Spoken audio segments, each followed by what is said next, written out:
Senator Groney just said the quiet part real loud, that his compromise idea is to adopt LB2 basically as AM12 in exchange for winner take all. Because what's the goal with this whole LB1 all along? It's winner take all.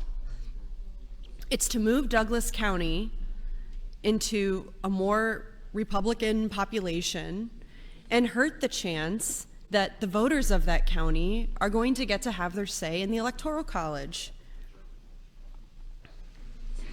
His goal is to make Republicans win, and he just out and said it.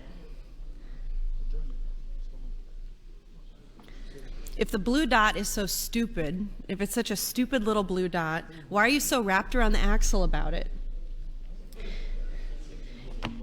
If the congressional districts don't make a nickel's worth of difference to anybody, why are you so wrapped around the axle about it? Don't worry then. Let's adopt a map that most Nebraskans said worked best for them.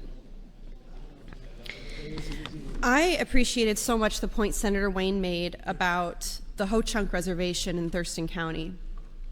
I introduced AM16, which I hope we get to, which would replace the congressional map of LB1 with LB2 with one small change. It would keep the Indian country votes in the Ho-Chunk Reservation in Thurston County from being diluted. And I'll talk about this more when this amendment comes up, but in LB1, Congressional District 1 takes out a really small chunk of Thurston County, and you can see on the map, it's a shaded yellow area. That shaded yellow area is all Ho-Chunk Reservation, it's all Indian country. And what this map does, LB1, which is one reason of many that I oppose it, is it cuts a sliver of that country out of CD1. So it's in part of CD1 and CD3, and it splits the reservation.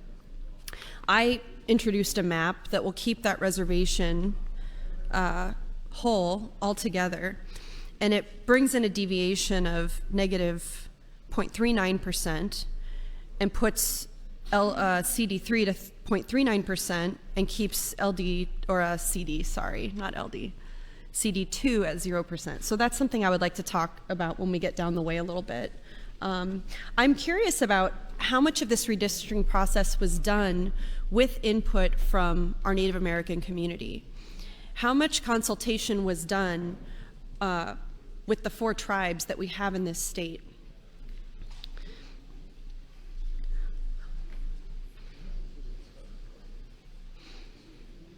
If there wasn't any, then that's a real embarrassment for this legislature, and there's still time to fix that, and my amendment does address that.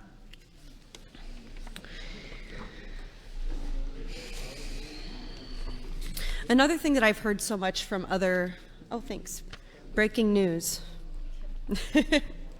Senator Pansing Brooks says Winnebago Reservation, not Ho-Chunk. Did Winnebago change? Senator Pansing Brooks, will you yield to a question? Senator Pansing Brooks, will you yield? Yes, I will.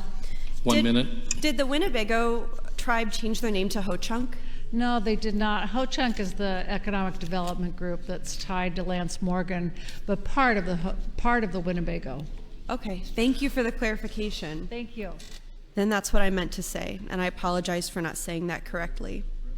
Thank you for correcting me, Senator Pansing Brooks. Another thing I've heard from so many constituents, and people are still continuing to say this in the committee hearings as well, is why don't we have an independent oversight commission like so many other states do? When I got elected, I talked to so many of my friends in other states who are elected about, well, what are you guys doing for redistricting? Because we're just starting that process, and I'm wondering how we're going to do that here in Nebraska. And so many of those people in the other states said, oh, we have an independent committee that does it, and it's nonpartisan, and then it's not really a huge deal for us. And I'm so envious of that process. Even though we have this really awesome and amazing opportunity to put the maps together ourselves. Time, Senator. Thank you, Mr. President.